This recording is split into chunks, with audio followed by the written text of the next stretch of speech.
Welcome to Conflict Managed. I'm your host, Mary Brown. Conflict Managed is a weekly podcast about toxic work environments and how to fix them. We're glad you're here. Good morning, Anthony, and welcome to Conflict Managed. Hi, Mary. Thanks so much for having me. I'm delighted to have you on the show today. I know your work centers around narcissism, and this is something that people encounter or think they encounter at work, and Mm. it's something we haven't really talked about in over 160 episodes on this Oh, podcast. So I'm really excited to get your perspective um, and your advice for people dealing with these really tough situations. But before we get there, I'd like to know a mm, little bit about you. And can you mhm. tell us about one of the first jobs you had as a young person? Sure. My first significant job was in a hemodialysis unit. That's basically where a person goes if they have kidney failure, and the treatment protocol is quite demanding. They have to go 3 times a week for 3 to 4 hours per treatment. Mhm. And while I wasn't like a young teenager at the time, it was really my first deep exposure to working in a really emotionally intense high stakes setting where conflict wasn't just occasional, it was part of the daily fabric. So, since there was so much conflict there, I thought it may resonate with your listeners just to talk briefly about what struck me there was because the treatment protocol is so demanding, patients often miss treatments and they were labeled as non compliant. And that was a word that everyone used. And there was a lot of judgment, a lot of frustration from the staff and the patients. And I began to see how patients' resistance to receiving their treatment was about something more complicated. It wasn't just defiance. And when I began working more closely with those patients who were skipping their treatments, what I started to see was that many of them were in denial about the Mhm. seriousness of their condition, and they weren't simply being defiant.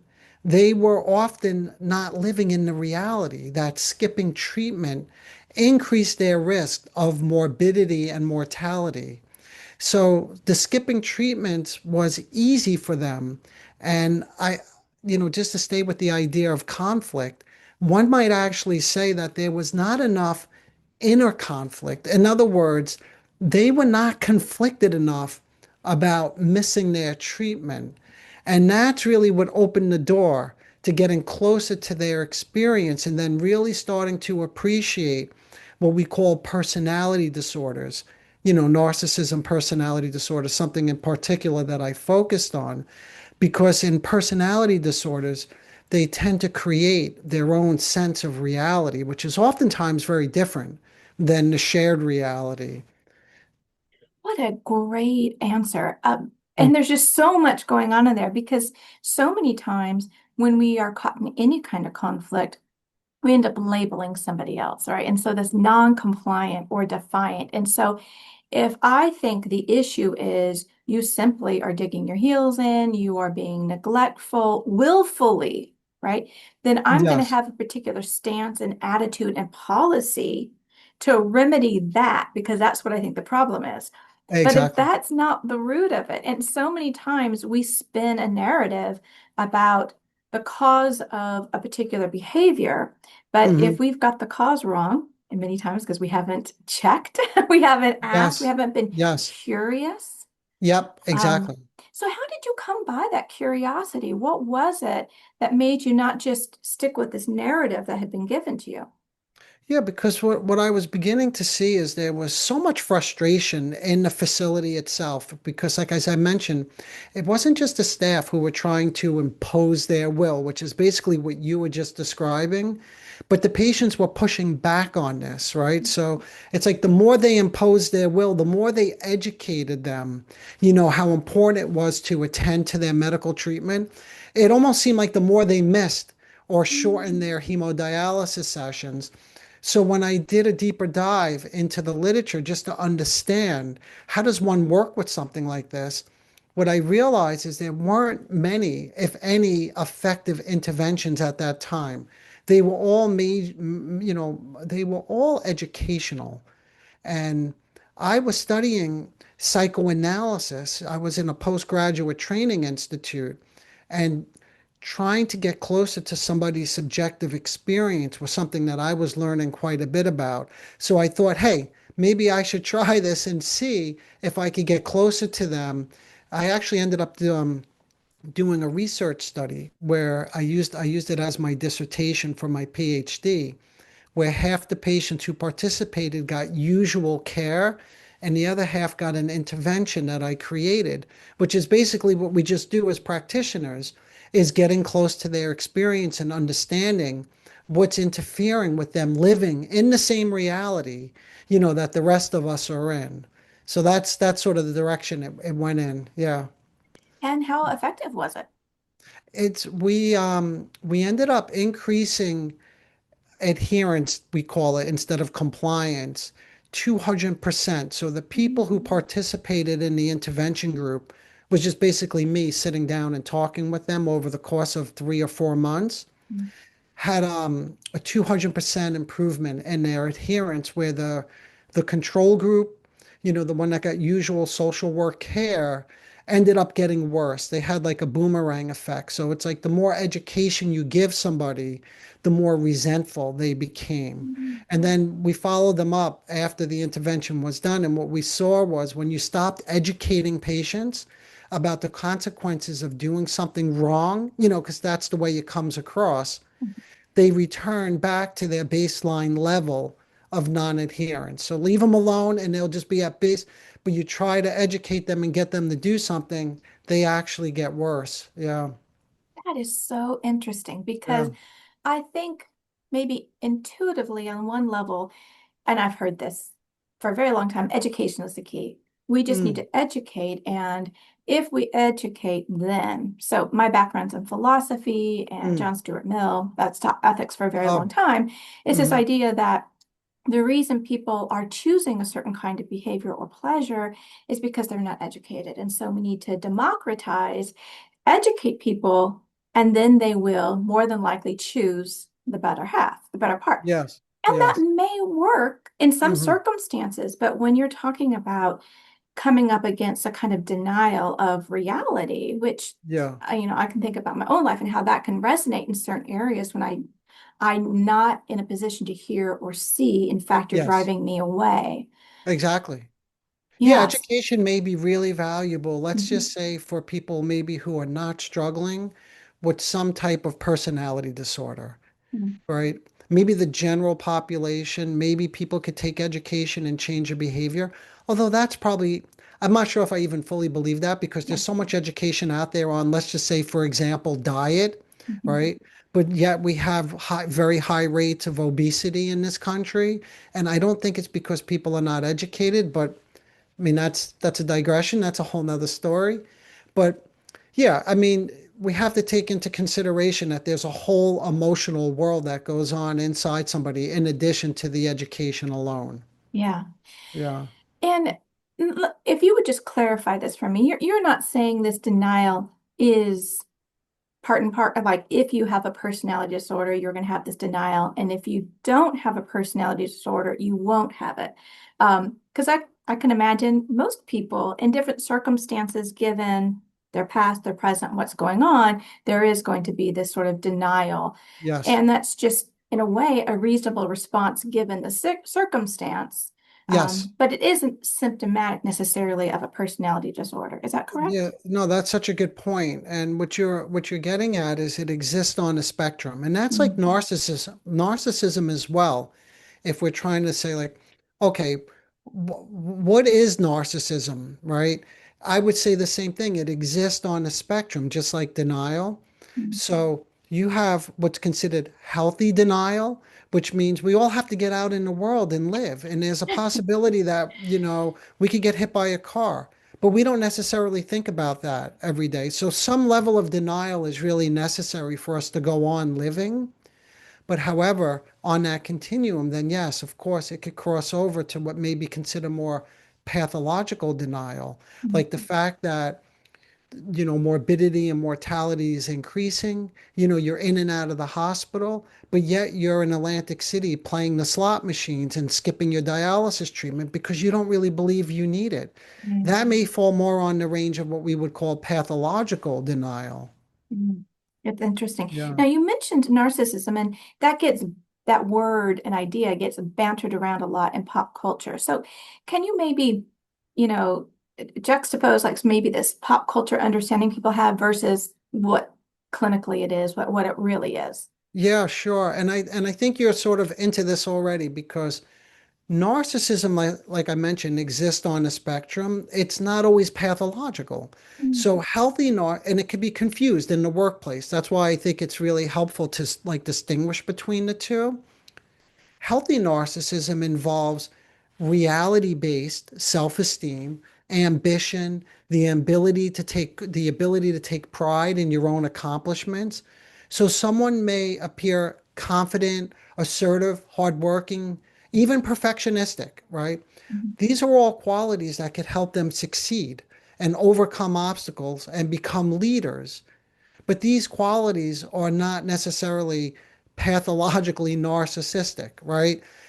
When narcissism becomes pathological is when these strengths that they may have, this healthy narcissism, serves to protect against vulnerable inner states. So they're used, in other words, these traits are used defensively.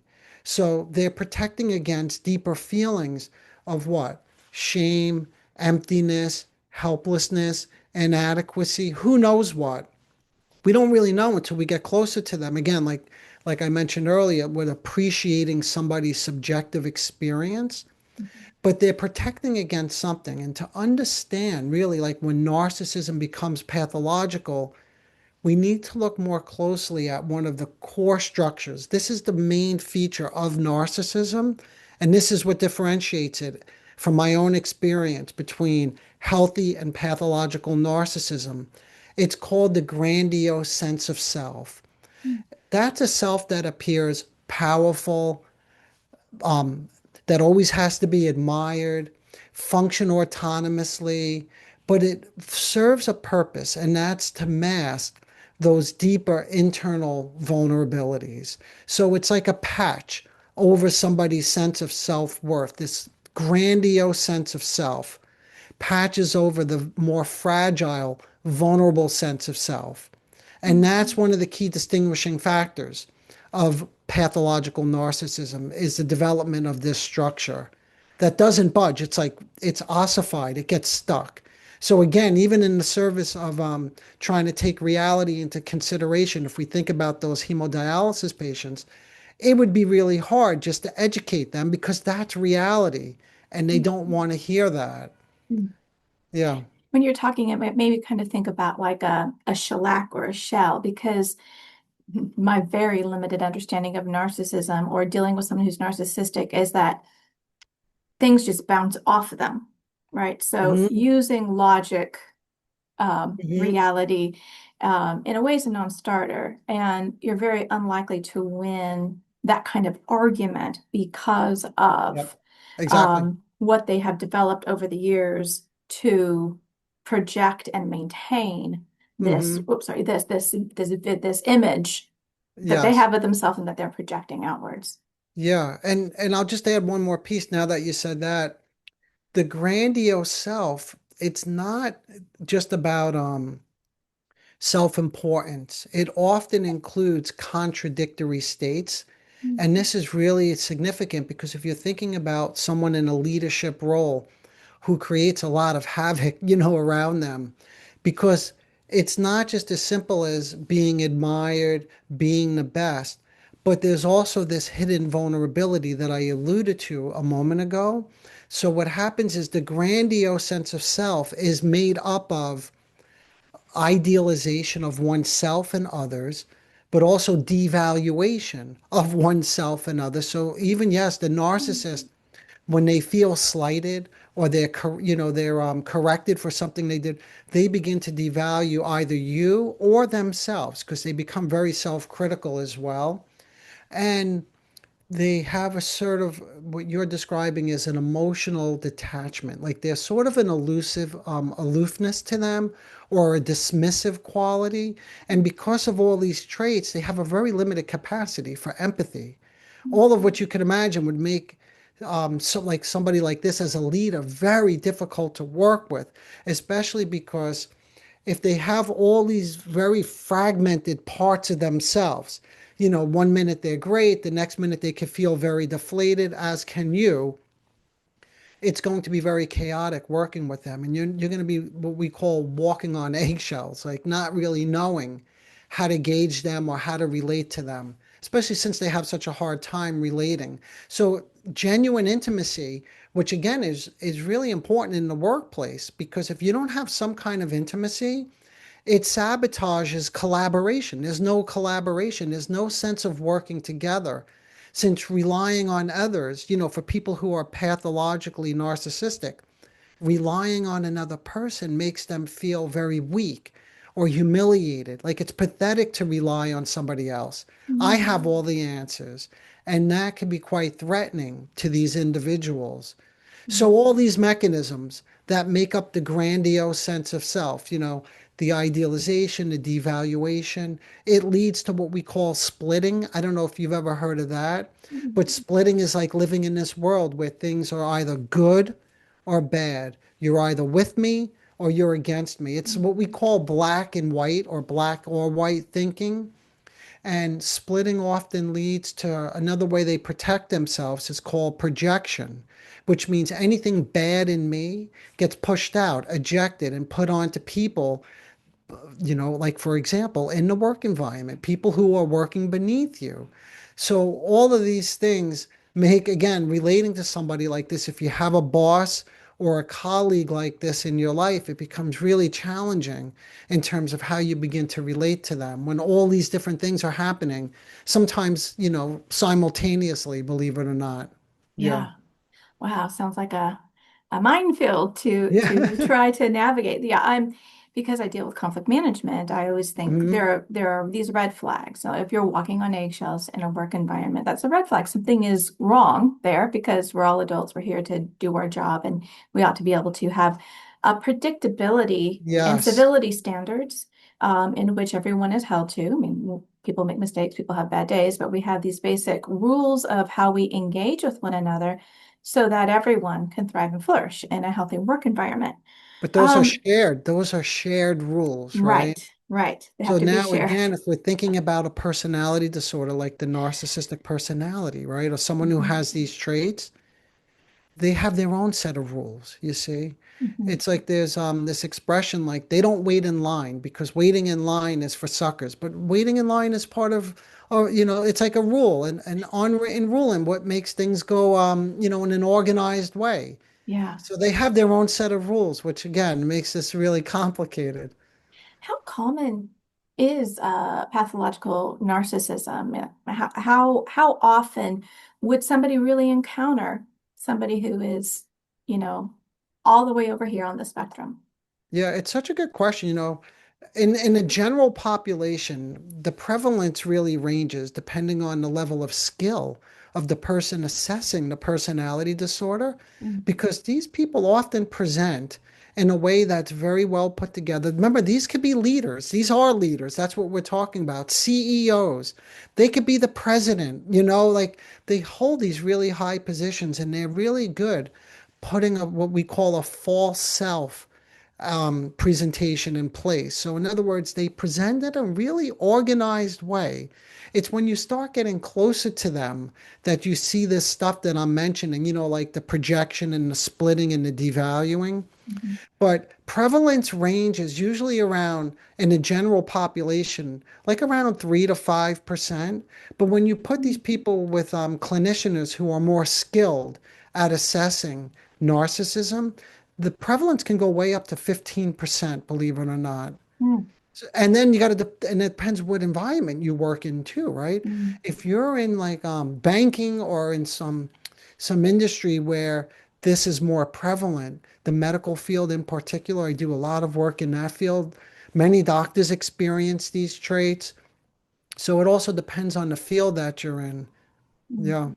Finance, I mean, that's a big one too. Yeah. That is really interesting. And also, I imagine, since you've already talked about it being on a spectrum, right? So you've got Mm, people who have more or less of these traits, right? So yes. um, I am uncomfortable with people like myself, who's not a trained psychologist, psychiatrist, diagnosing a coworker. But I hear this quite a lot because we're Yeah. trying to make sense of what I consider somebody else's bad behavior. And so I say things like, they're narcissistic. That's the only kind of explanation I have. Hmm. And I, there's one thing about looking at the world as it is, trying to understand our coworkers so that we can live together. And if something really is going on, to try to look at that. But there's also harm in diagnosing people when you are not trained to do that. So, Yes. how do you, what kind of advice would you give to somebody if they suspect somebody has some sort of personality disorder and it's their boss or a coworker or someone that they're managing?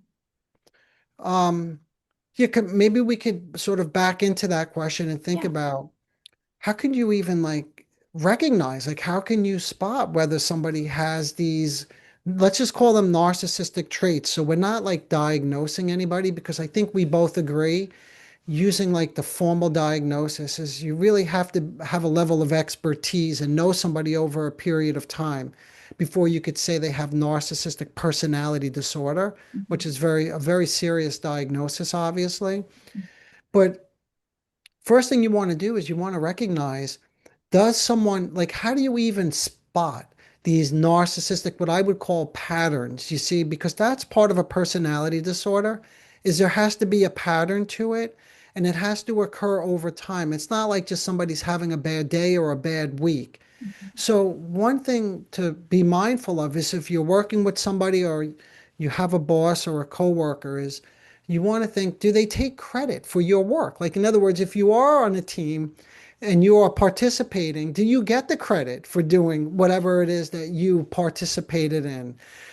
Does this person in your life expect special treatment? Or do they violate boundaries? In other words, they call you after hours. So if this is a boss of yours or a supervisor, do they respect your boundaries? Or do they expect personal favors from you, right? How do they respond when you set limits? So if they do overstep a boundary and you set a limit, how do they respond? Do they respect it? Or do they punish and devalue or manipulate you? You see, these are patterns, these are traits, again, of NPD. Do they idealize, flatter, and praise you at first and then criticize or withdraw, right? Again, this is the splitting that I mentioned earlier, that concept of splitting. One minute you're the best, you do so much for the company or so much for them, and then something goes wrong or you make a minor mistake or you're not attentive to their needs, which is even more important, and then you're completely devalued. Are they easily enraged, this person in your life? If you challenge them, and a challenge, by the way, is just a different opinion. It could be as simple as that because again, someone with who has these narcissistic traits has a really hard time allowing someone to exist in their own right with their own thoughts and their own feelings. So these are some of the things, like you may notice, do they gravitate towards people like who are willing to please them, Mhm. go along with the program? And how do they respond when you don't, sort of play along with things? Um, do you get punished? Do they sabotage? Do they start accidentally leaving you off emails or not inviting you to meetings? So anyway, I mean, I could keep going, but I just wanted to give you a little bit of a sense of these. If you recognize these kinds of patterns, then you could start to question whether this person, maybe not NPD, but do they have these narcissistic personality traits or dynamics? And most likely, if people listening to this, any of these resonated or many of these resonated, there's a good chance that this is somebody who might be what we call narcissistically vulnerable. Yeah. Mhm. So when I think about a workplace, it's for everybody, right? So that's why we do Mm, need these civility standards so that we all know what the level playing field is, and everybody is really their antenna is up as to whether this is a just place. Are they being treated justly? What are the standards? All these sorts of things. And so, yes. um, if you if you are a boss and you kind of think about everything that you've just said, you think, gosh, maybe this is the root of why this particular person, we're having these sorts of issues. I believe that we want everyone to be gainfully employed, but it is the case when you have somebody who is wreaking havoc in a team or organization, they can do so much damage, more damage Oh, than someone yes. who's really, doing a great job. So Yes. what, how would you recommend somebody who is managing somebody who has these sorts of patterns Mhm. so that they get treated and they're held to the standard that everybody is treated and held to?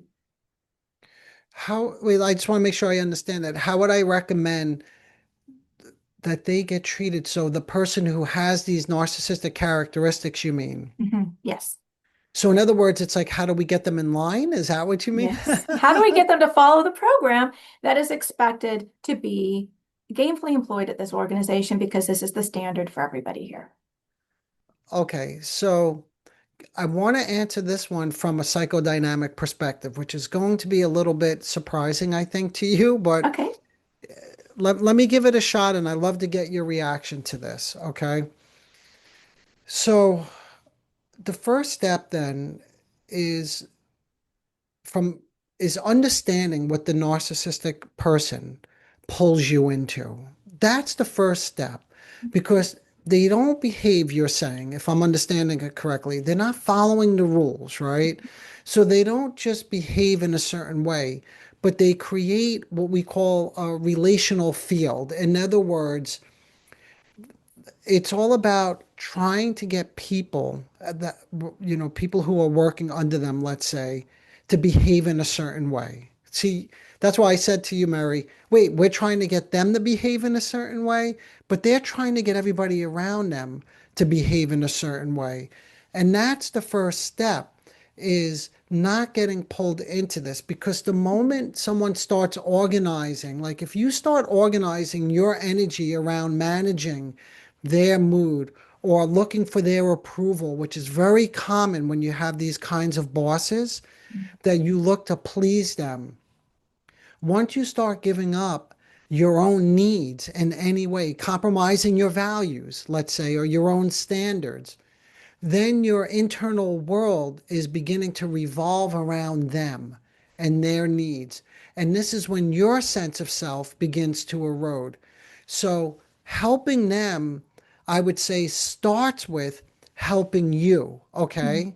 I know this sounds paradoxical, but the first step is protecting your well being, which means what we call mental differentiation. In other words, recognizing what belongs to you and what belongs to them. What emotions are theirs and what are yours? What are yours? Okay. Mhm. So sometimes you can't set boundaries because this is your boss, right? Or a superior or someone who has some power over you, let's say. And that's one of the things that I hear quite frequently when they talk about how do you deal with somebody who has, these narcissistic characteristics. And the advice is always set boundaries. But setting boundaries is not easy. It's very complicated. It's not to Mhm. say that you shouldn't do it, but it should start with what we call internal boundaries. And Mhm. that's the self-other differentiation. So even if you can't set external boundaries, you can always set internal ones. Okay. So if I could be just a little bit more nuanced, if you are recognizing this and you're trying to aim for this level of differentiation, the psychodynamic position then would be that understanding that with these individuals, their whole world revolves around pulling you into what we call a relational enactment. They try to get you to enact something and play a role. Now, the role could be that you're there to admire them, you're there to praise them, you're there to please them. Maybe you're the scapegoat. You're always playing that role. You're the one who's always to blame. So the goal then would be to sort of pause and reflect and to think, how is it that I am getting pulled into this role? See, because this is where it becomes a little bit more complicated because it's very easy to say, how do we try to get the narcissist to do this? As if it's just solely their problem. You see, it's again like Mhm. back to the Yeah. dialysis unit, right? Mhm. Like, how do we get them to behave, be compliant, get their treatment, conform? right? But it's more nuanced than that. So what I'm suggesting, if you're open to this, to try to consider that this is a relational dynamic that goes on between two people, sometimes multiple people, where something is getting played out, something is getting enacted, and just stepping back, pausing, reflecting on that is the first step. But let me pause myself and just check in with you to see how this sounds. I don't know if it sounds like kind of strange or if you have any questions or anything I could elaborate on in terms of what I described. Well, I think it sounds perfect because when I think about conflict resolution, many times we Mm, say the problem is external. You're the one causing me pain. You're the one doing it. You need to stop, apologize yeah. because I'm the hero and you're the villain.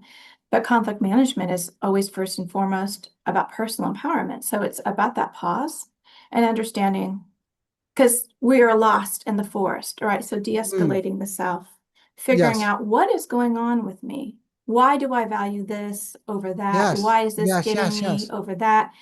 And that all of that work, conflict management is mostly about this internal work before you even, if you need to, which you typically do something external.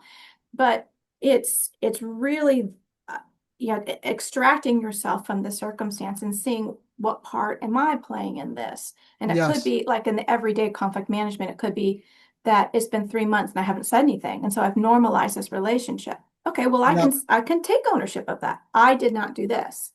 Yep. I could do something else. I made these choices. And so what you're Yeah. saying sounds um, it really resonates with me because I think it's a wonderful message of empowerment because we feel so disempowered by certainly the narcissist that you're describing, or just even the run-of-the-mill um, difficult things that happen at work. It's very deflating, and we're sitting in this Mm-hmm. space of waiting for somebody else to act, where Yes. it's quite the opposite. There's a lot of things that we can do, and I would Yeah. imagine if your boss is a narcissist, this you're going to be able to make better choices about what you want in your future if you can extract yourself and decide, is this a place where I can stay? Do I need to start looking for other options? What are my options? And it turns out we do have options if we can start figuring out what's actually going on. Yeah. And listen, I really appreciate this perspective, and I'm glad that what I said resonated because oftentimes people really get stuck in saying, no, it's my boss is a selfish, narcissistic, blah, blah, Mhm. and he or she is the problem.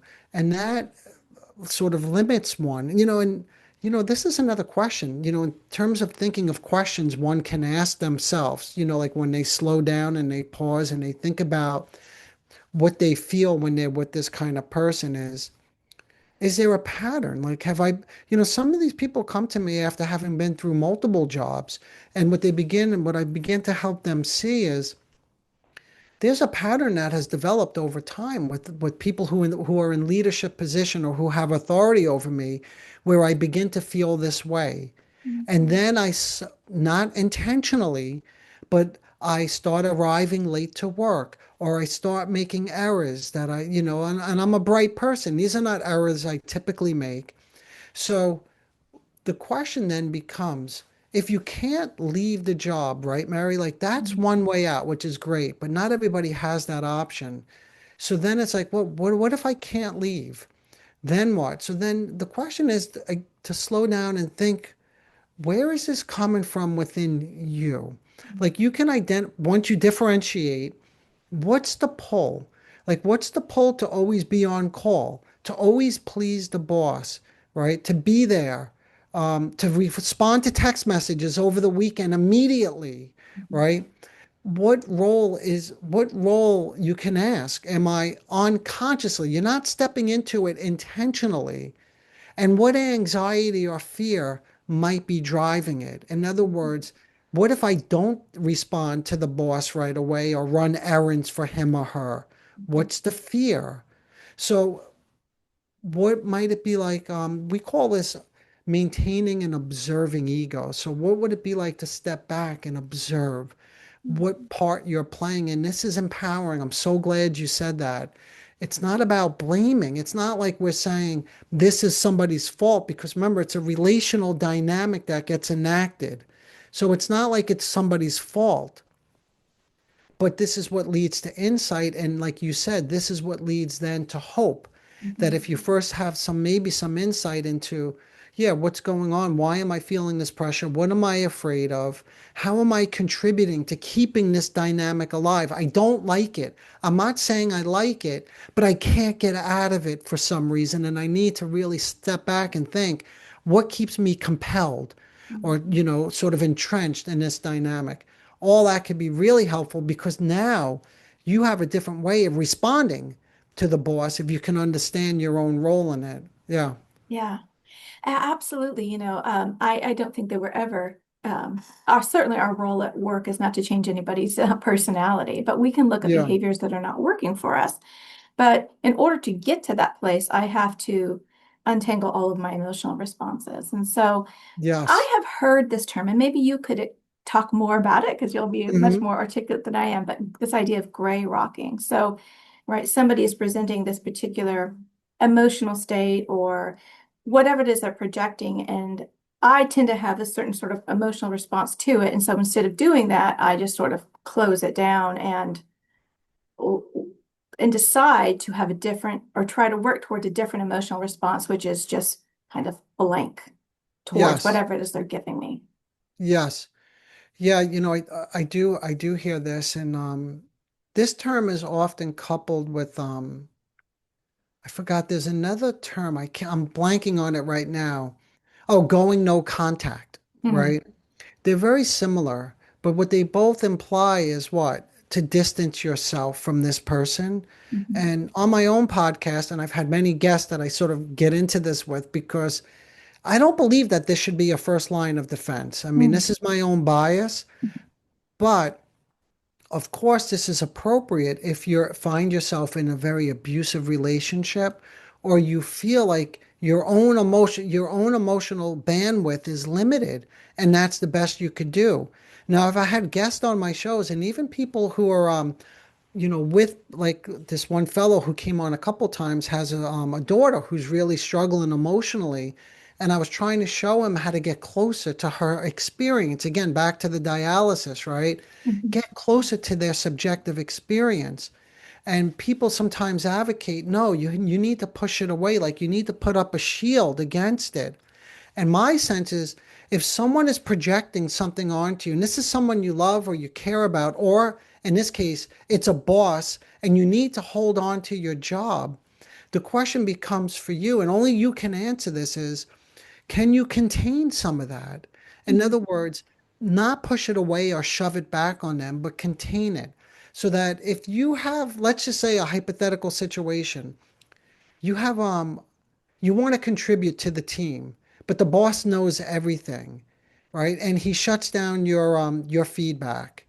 Can you figure out a way then, if you're containing this, instead of getting angry and feeling left out or wounded or slighted, can you figure out a way to help him hear your suggestions, if that makes sense? Mhm. So, in other words, you may have to present them in a different way, a way that you would never present them to anybody.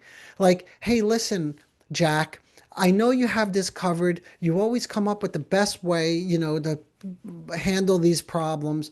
But I was just thinking about this. I don't know, for whatever it's worth, maybe this is something you want to just look over. I don't know, I'm making this up right now, Mary, on the fly, but you see what I mean? Yeah. It's in terms of if you can contain it, sort of detoxify it, because this stuff gets very toxic, and then give it back. Now you're relating to somebody. And that's very different than the term that you introduced, which is gray rock, I think you said, which is Mhm. there's no longer a relationship. And if there's no longer a relationship, how do things move forward? You Mhm. see what I mean? So, Yeah. but again, I give the caveat that this is somebody that either a job where you want to stay or a relationship in which you're in that you want to work out and you think there's the possibility of making some kind of connection with this person. Hmm. Go ahead, tell me, what are your thoughts? I see you're very, you look contemplative. Well, I think it was really interesting because, we talk so much about boundaries and putting up personal shields in our personal space, whatever that means internally, a lot of Hmm. internally. And then when you said draw closer to, Yes. I think that's very interesting. And I think it would take quite a bit of um, emotional maturity and Hmm. sense of self to go closer and not get engulfed, or to get closer. But then it made me think about this. So maybe you can put these things together. Okay. I have, when somebody has a physical illness, let's say they're going through dialysis, right? And so Okay. we empathize in a certain kind of way. And maybe somebody is acting in a certain way or needs a certain kind of accommodation because they have a physical illness. And we think, well, of course, right? You just went through chemo and so you're tired. Or maybe you're having Mm. some brain fog. And so we Yes. extend a certain kind of empathy and we have a kind of understanding about their behavior because they are physically ill. So when somebody is mentally ill, so they have a mental disorder, so they've got this narcissistic Hmm. diagnosis. If I somehow that has been disclosed to me, so let's suppose I know, let's say they have disclosed it to me. So I know this about them, that they are suffering from a mental illness. I think it could give me another way of thinking about their behavior instead of taking it personally. I say, Hmm. not to minimize this person, but to understand this person. This person is mentally ill. It is, in a way, not their fault, right? The person who's clinically depressed, it's not their fault. Yeah. We might say factors, this or the other, but when they are clinically depressed, you don't just bootstrap it out of the hole, right? That's right. Yes. So what do you think about that? If I think this person really does have these patterns, or if I happen to know about this diagnosis, about trying to understand their behavior in that light, that they're ill, and compassion, and therefore not, taking their barbs with a grain of salt, so to speak. Yeah. Yeah. Listen, I'm having so many different thoughts there. I said a I lot of really, things there. yeah, and I really appreciate this. So let me just sort of associate to what you said. So on the one hand, I want to make very clear that we're not condoning their behavior. Okay, so that's the first thing. Mhm. And we're not acting like a punching bag. Containment, I speak about this quite extensively on my own podcast. I have many, many episodes on containment, and I And get a lot Anthony, of will you just listeners. tell us the name of your podcast so people can go out there? Sure, it's called the Narcissism Decoder. So it's all about narcissistic characteristics and personality disorders. And we typically do deep dives into certain things, like behaviors. And so, and how to work with them, specifically how to relate to somebody like this. And I have a whole series on healing somebody like this. But anyway, so it's not condoning their behavior, and it's not sitting passively acting like a punching bag. Containment is an active process of taking something in, but that's toxic because either they're attacking you or they're devaluing you in some way, and trying to digest it, like trying to understand what are they really communicating. And Mary, I think this is what you were getting at, Hmm. right? Because they have a mental illness. More often than not, with the narcissist, what they're typically trying to do is protect that vulnerable side that I mentioned earlier. Hmm. The grandiosity, the devaluing you is part of the grandiosity, and it's overt. So that's what people pay most attention to. The aggression is what they pay most attention to. But when you pay very close attention to these people, what you begin to realize is they felt hurt, but they cannot articulate that. So instead, they go on the offense. Remember, the best defense is a strong offense. And they're protecting a very fragile sense of self. They have very fragile self esteem. They're very vulnerable. They're very sensitive. But you don't know that on first appearance because most of them present, not all, because we have different types of narcissistic presentations, but they present in that more grandiose, arrogant, condescending, dismissive way. So, all that to say, when I was listening to you, you are correct to some extent that you do have to have a level of maturity to be able to do this. but it's not as complicated as you think because it really just involves being curious about the person. Like if you're getting attacked or someone that you're close to in your life is devaluing you, you have to just say, whoa, what's going on? What just happened? What message are they giving me? Why is this happening now? Did they just feel slighted in some way? Did they feel hurt? And 99% of the time, what I find is that, yes, of course, something precipitated this. It doesn't come out of nowhere. They don't just suddenly get angry and start attacking you, but it looks that way because these things are so subtle. They're so nuanced. So that's a lot of associations to your associations. And I don't know if I really addressed it yet, but if I had to review, I would say, yes, if you could think of them as somebody who has a mental illness and the narcissism in particular, a very vulnerable side of themselves that must be covered up. Doesn't mean you need to be a punching bag, right? It doesn't mean you need to, condone the behavior because that's not what we're discussing. We're just saying if you have the capacity to get closer and talk to them about what's going on in the moment, now you have the opportunity to really connect with them instead of putting up that shield or gray rocking. I think that's where we started this really interesting and helpful sort of digression. So thank you for that. That was Did really that help? Like, interesting. I don't know Yeah, if I answered the actual question in there. I hope I did. I think so. I mean, I think I threw a lot at you, but Yeah. you came back to this word curiosity, which I just think covers so much in our work relationships. And because I am very wary, and of course you're not saying that any of us at work who are not practitioners and in a long relationship with someone, we're not diagnosing anything, but we Hmm. can be curious. And Yeah. we can, when we see a behavior that negatively impacts us, we can be curious. And I like what you just said about in the moment, because there's something can be scary in the moment to call out a behavior, but it's right then that we can have a kind of understanding and have this relationship with a colleague or a boss so that we can work well together Yes. now and into the future. But when we don't know how to have difficult conversations, when we don't address what needs to be addressed, we drive these wedges, which makes it really difficult to collaborate, to Hmm. have fruitful work environments, to deal with the difficulties that arise, which are going to arise. Conflict is normal. We're going to have it. It's not bad. It only becomes negative if it's unaddressed and then prolonged. Yes. Yeah, I would say conflict. It kind of brings us full circle. We were talking about how with the dialysis patient, there was a lot of interpersonal conflict Yeah. rather than inner conflict. There was no conflict about them missing their dialysis treatments. So, in that way, we needed to raise their conflict. They needed to be more conflicted about very damaging decisions they're making. Oh, so this reminds me, you did ask a question kind of like, how do we get that kind of boss or leader to behave? I know you didn't use this exact language, and I kind of made light of it like, oh, so we're trying to get him to behave in a different way. And I mentioned the first step is starting with you, not with him, right?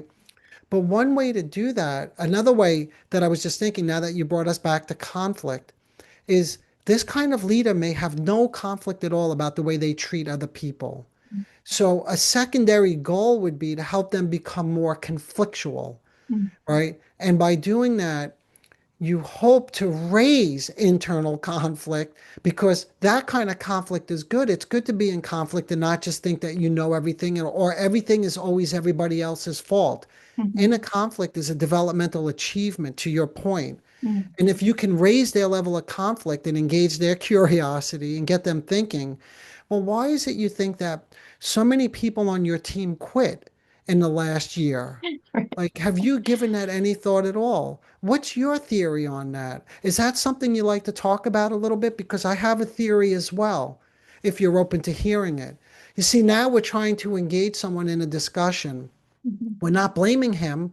We're not saying, look what kind of leader you are, but we're letting it come from him by raising his level of sort of curiosity, and hopefully he can become conflicted about it.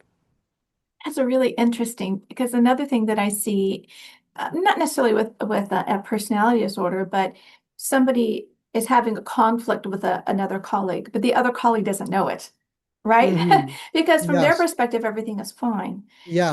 But the person has not articulated, but they just assume, well, they're in distress, so the other person is in distress, and therefore they're intentionally doing this.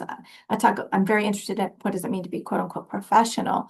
And in a lot of conflicts, one person says essentially the other person is not being professional or vice versa because we have different understandings Mm. about what are the norms here, what is Hmm. actually going on, or what has happened, what should be happening. So Yes. again, this curiosity, because you're not going to solve a problem with another person who doesn't even know it's a problem. Yeah, so I'm Um, curious, Mary. yeah. So just to follow up on your example, is there a next step? Like, let's say someone's having a conflict and the other person is not even aware that there is a conflict. What sort of approach do you recommend their approach, or is there an approach that you take? I hear that you're advocating for dialogue, so I'm Yes. imagining you would encourage the person who has this conflict to begin to talk or address, discuss it with the person who's not even aware. Is that where Yeah, you would start? absolutely. Because a lot of times the person thinks they are aware. Right. Mm, So you don't even know. I mean, this is one of the, I'm so glad that you used the word dialogue. I'm so keen on that because we make up stories about other people. But yes. the part is so important to, as a part of the dialogue, the thing that you are looking for is more information and getting into a place to realize you don't really know what's going on. So let's suppose somebody is chronically late for meetings and you're having a conflict with them because you value eight is Hmm. eight, and it doesn't seem as they are, and it feels like they're being disrespectful. And so saying, I noticed this week you were 5 minutes late on Monday, 15 minutes late on Tuesday to the meeting, and on Thursday you were 7 minutes late. What's going on? So Hmm. that genuine curiosity, so the other person is seeing that you're bringing this up, and but you're not filling in the blank, I right? see. I And like so that. starting that in a stating it matter of fact and then starting the process of the dialogue because the dialogue is really genuinely being genuinely curious, not like Yes. tell me what's going on, but what is going on and Yeah. addressing the specific behavior instead of that person only cares about themselves. Well, what do you Oh, okay. mean that Yeah. person's disrespectful? Well, what do you mean? So Yeah. all this work before you ever have that conversation on yourself so you can articulate to have an adult to adult conversation with someone you're going to see tomorrow as to moving forward. Yeah. Okay. Oh, can I do it again? Can I associate to this example? Yes, It's so please. rich and I really appreciate it. So here are my immediate thoughts. One is instead of what's going on, what I would do is I would make sure that I pull up a chair and we're at eye level Mhm. and I say, I would start it exactly the way you did, is like detailing the lateness. And I would say, is everything okay? Yeah. Right.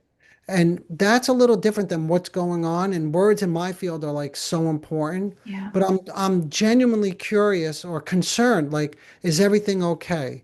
Because it's not like you. Unless it is, then I wouldn't do that because I wouldn't want to be disingenuous, Right. because maybe Yes. this has been going on for a year, which would be very different, Yeah. right? Hmm. Periodically. So that's one level, the specific words and sitting down this is very respectful, right? Not Hmm. like it's a hierarchy and you're looking down, checking in on them. Right. The second thing that occurred to me was you mentioned before you can even have this dialogue and check in with them, you have to do some inner work. And I just wanted to be a little more specific because what I find most often is the inner work is typically around that you feel slighted because they're late. Now, you could point to minutes and make it like this is a concrete issue, but you're having a strong reaction because it triggered something in you. And more often than not, again, if someone has narcissistic vulnerabilities, it's that they don't care enough to be to the meeting on time, or they're disrespecting me, or they don't value me.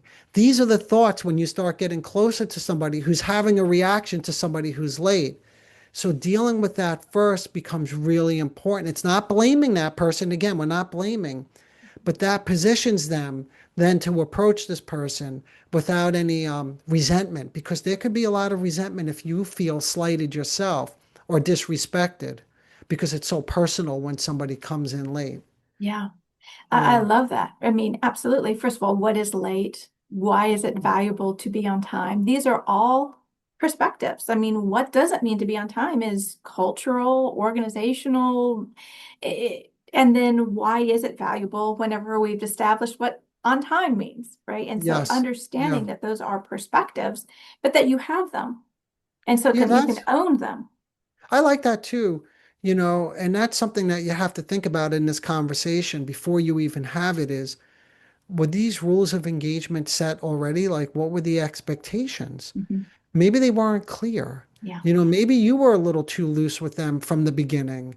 And if the expectation is really 8 o'clock, maybe that's where you start with the check-in is what was your expectation? Right.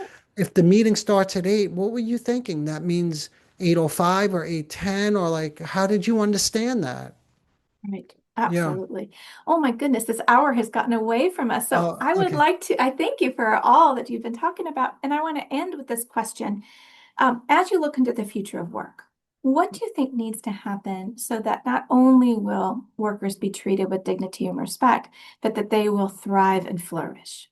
I think you and I are talking about it quite honestly. I'm not just Mhm. skirting the question, No, no, but no. this is it right here, is slowing down, Mhm. really thinking about what's going on. It's never just one person that's creating a problem. It's a relational matrix. There are so many different personalities at work, and bringing them all together gets so complicated. Again, back to the dialysis unit, slowing down, understanding somebody's subjective reality. So these are all the things, just based on sort of what's at the top of my head when you ask that question that you and I are already discussing. But I think what's really necessary for a more harmonious as it can be with so many different personalities in such a confined space, like at work, with Mhm. sometimes competing interest or even people who are competitive. Like Mhm. I'm in New York City, things get quite competitive here. So anyway, that's a whole nother story, but thank you so much, Mary. This was really a pleasure. I really like and appreciated talking to you about these things. Thank you. Well, it's been so delightful, and I appreciate the work that you're doing because it is you know more than most how difficult it is Yeah. to be in these relationships and be in these situations. And there's a lot of harm that people experience at work, Yes. and the feeling of being trapped or in their personal relationships with people who suffer in this way. So Hmm. thank you for the work that you're doing, and I appreciate your time today. Great. Thank you. All right. Take Take care. care. Bye.